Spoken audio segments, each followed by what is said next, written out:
Η Αίγυπτος με τον Αχμέτ Σαΐντ δεν μπόρεσε να κρατήσει την κατοχή της στην μπάλα.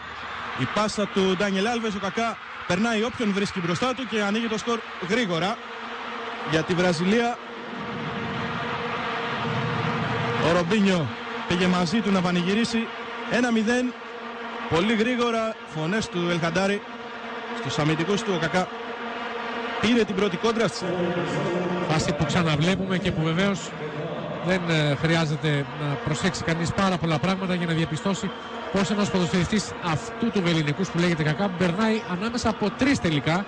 Ο τελευταίος που σηκώνει για να απλώσει ο Γκομά το πόδι δεν κάνει τίποτα. Μια κλωτσιά στον αέρα δίνει με τον Κακά αντίπαλο. Τώρα ο Αμπού Τρίκα για τον Φάτι. Κάθετα αυτός, θα παίξει και πάλι για τον Αμπού Τρίκα. Ο Ζιντάν στην περιοχή. Η σέντρα είναι για αυτόν 1-1. Καταπληκτική επιθετική προσπάθεια από την Αίγυπτο.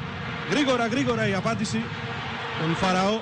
Στο Μπλεμφοντέν το μάτς έχει ξεκινήσει με πολύ καλές προϋποθέσεις για όμορφο θέαμα.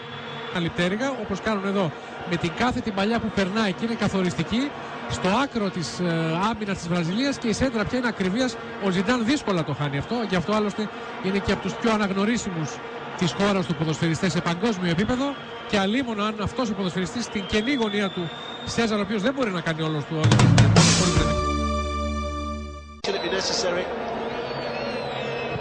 It is a strike for goal, and it is a good strike for goal as well. He's hit it well, and just a good deal of dip too. Issa Hadri never fancying his chances of catching that on the full, going for the safer option and conceding the corner kick, which Ilano will take.